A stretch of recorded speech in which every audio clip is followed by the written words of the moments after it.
Family কালচারের সবচেয়ে বড় লজ্জার জায়গা কি জানেন?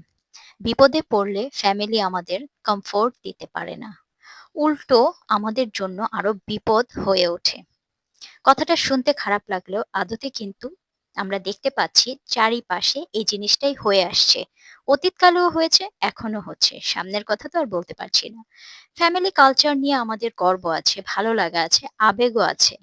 কিন্তু ফ্যামিলি কালচারের সবচেয়ে বড় লজ্জার জায়গা হলো কোনো বিপদে পড়লে আমরা কখনোই ফ্যামিলির কাছে যাইয়া সমস্যাটা বলতে পারবো না, বুঝাতে পারবো না। উল্টো ফ্যামিলির সম্মান রক্ষার জন্য অনেক বড় বড় বিপদ আমরা চেপে যাই, সহ্য করি এবং প্রয়োজনে মরেও যাই, তবুও আমরা ফ্যামিলির কাছে যেয়ে বলতে পারি না যে আমাদের হেল্প করো, আমাদের বাঁচাও। যতই আমাদের জন্য জীবন দিয়ে দিক না কেন আমাদের পরিবার, আমাদের জন্য যত কিছুই করুক না কেন, আমাদের ফ্যামিলিকে, ফ্যামিলির বড় মানুষদেরকে এই লজ্জার দায়টা নিতেই হবে। তাদের অস্বীকার করার কোনো উপায় নেই। তাদেরকে এটা স্বীকার করতেই হবে। তারা যদি আরেকটু সংবেদনশীল হতো, বোঝার চেষ্টা করত, সমাজ বা মিথ্যা সম্মানের চেয়ে সন্তানদের জীবনটাকে গুরুত্বপূর্ণভাবে দেখত, আরেকটু গুরুত্ব দিত, তাহলে তাদের জীবনটা সহজ হতো অনেকখানি। আজ এক গ্রুপে একটা মেয়ের কাহিনী পড়ে মনে হলো, বিপদের সময় যদি পরিবার আশ্রয়ই না হতে পারবে, উল্টো পরিবারের কথা ভেবে যদি মেয়েটাকে গভীর থেকে গভীরতর খাদেই পড়ে যেতে হবে, তবে ওই পরিবার নিয়ে সে করবেটা কি?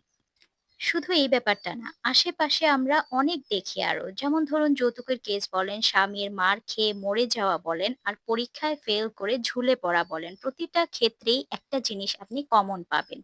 সেটা হলো পরিবারের সম্মান মানুষের জীবনের চেয়েও বড় ছিল এবং আছে।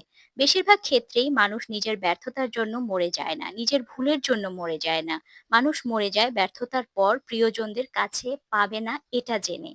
অথচ চাইলেই আমরা এবং আমাদের পরিবারের সবাই কিন্তু জীবনটাকে সহজ করে দিতে পারি অনেকখানি।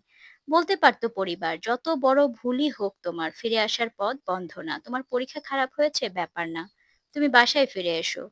তোমার বউ বা তোমার স্বামী তোমাকে ভালোবাসে নাই, ব্যাপার না। আমরা তো আছি। আমরা তো তোমাকে ভালোবাসবো। ঠিক ভুলের হিসেব পরে হবে। আপাতত ঘরে এসো, দুটো খাও, দুদিন ঘুমাও, একটু রেস্ট করো। তারপর না হয় দেখা যাবে।" জাস্ট এই কথাটুকু বললেই দেখতেন এই দেশের ৯০% ঝুলে পড়া বন্ধ হয়ে যেত। দেখতেন ওই মেয়েটার মতো লাখ লাখ ছেলেমেয়ে জীবন্ত জাহান্নাম বুকে বয়ে বেড়াতে হতো না। যাই হোক, কিন্তু আমরা এবং আমাদের সমাজ, অদ্ভুত আমাদের এই সম্মানের ইগো, অদ্ভুত আমাদের পরিবারের খানদানি ইমেজ।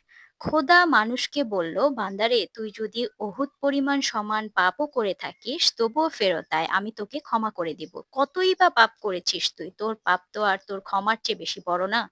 তুই ফিরে আয় বলে খোদা আমাদের জন্য দরজা খুলে দিলেন। আর আমাদের পরিবার সম্মান, সমাজ আর ইমেজের কথা বলে আমাদের ফেরার পথটা বন্ধ করে দিল। অপরাধ তো দূরের কথা, এমনকি অপরাধের শিকার হলেও আমাদের জন্য ঘরে ফেরা কঠিন। কাউকে বলাও কঠিন। খোদার আদালত আমাদের মুক্তি দিলেও পরিবারের আদালত আমাদের কথা শোনার আগেই যাবজ্জীবন রায় দিয়ে রাখলো। বিপদে পড়লে তাই বহু মানুষ চাইলেও পরিবারের কাছে ফিরতে পারে না। কোনো ভুল করলে তাই তাদের কাছে মনে হয় খোদার কাছে চলে যাওয়াটাই বেশি প্রেফারেবল। পরিবারের বন্ধ দরজা আমাদের ঘরে ফিরতে দিবে না। যাই হোক, আল্লাহ তাআলা সবাইকে সঠিক বুঝ দান করুক। আমরা যারা নিউলি প্যারেন্টস আছি, আমরা যেন আমাদের সন্তানকে সঠিক শিক্ষার পাশাপাশি সেই কমফোর্ট জোনটা তৈরি করে দিয়ে যেতে পারি।